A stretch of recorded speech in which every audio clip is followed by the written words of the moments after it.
elsewhere, in their connections in business, politics, and world affairs, and the mystique of the Rockefeller name. The Vice President designate of the United States. On December 19, 1974, Nelson Rockefeller was sworn in. For a job he'd once dismissed as standby equipment, he paid a huge price. Some of the brothers were concerned that Nelson had brought publicity to the family that was not necessary, that questioning the motives and impugning the integrity of family members and its institutions was simply wrong, and that he had sacrificed the good name of these institutions and their reputation for his own political career. Nelson's tenure was frustrating and short-lived. In November 1975, as Gerald Ford prepared to campaign for president, he dropped Nelson Rockefeller from the ticket under pressure from the Republican right wing. I understand all of the reasons why these different things happen. And you get, why burn up energy on getting upset?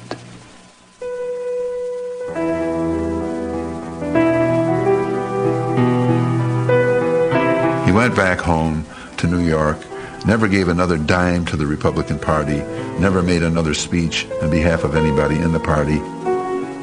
His turning his back on public life, to me, seemed to mark a real change of direction. It had meant so much to him before. In his retirement, Nelson Rockefeller reminded his speechwriter of The Old King, a painting by French master Georges Rouault. The eyes bare slits, the chin firmly set in an ancient defiance, as remote as a lost planet. In Nelson's case, a prince who had grown old and who had never inherited the kingdom. Nelson Rockefeller returned to the family offices, expecting yet again to take the reins of the Rockefeller family. The brothers had always stepped aside for Nelson. But this time, John D. III, the bypassed older brother, the one most disturbed by the way Nelson's ambition had exposed the family, finally stood up to retake his dynastic place. They had a number of arguments in brothers' meetings. John said that you told me a long time ago that there were two things that you wanted to, above all things. You wanted to be president of the United States, and you wanted to be the leader of the Rockefeller family. You have failed in your first objective, and if you don't mend your ways, you will fail in your second objective. And by the summer of 1977, John and Nelson were not talking to one another.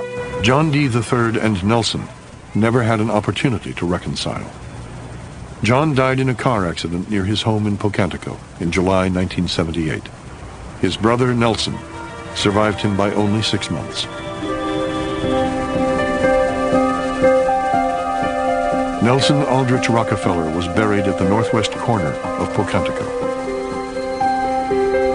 near the golf course, where John D. Rockefeller, the founder of Standard Oil and maker of the great fortune, had played. The Gardens Jr., the philanthropist who redeemed the family name, had cherished. The sculptures that Nelson himself, the third and final Lord of Kaiket, had so boldly placed.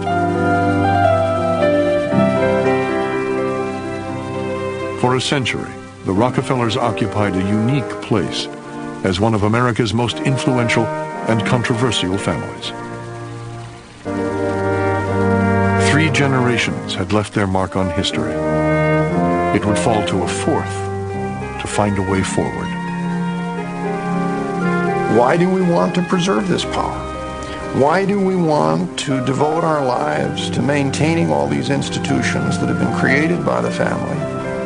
We came to realize that the real problem is the integration of power and goodness.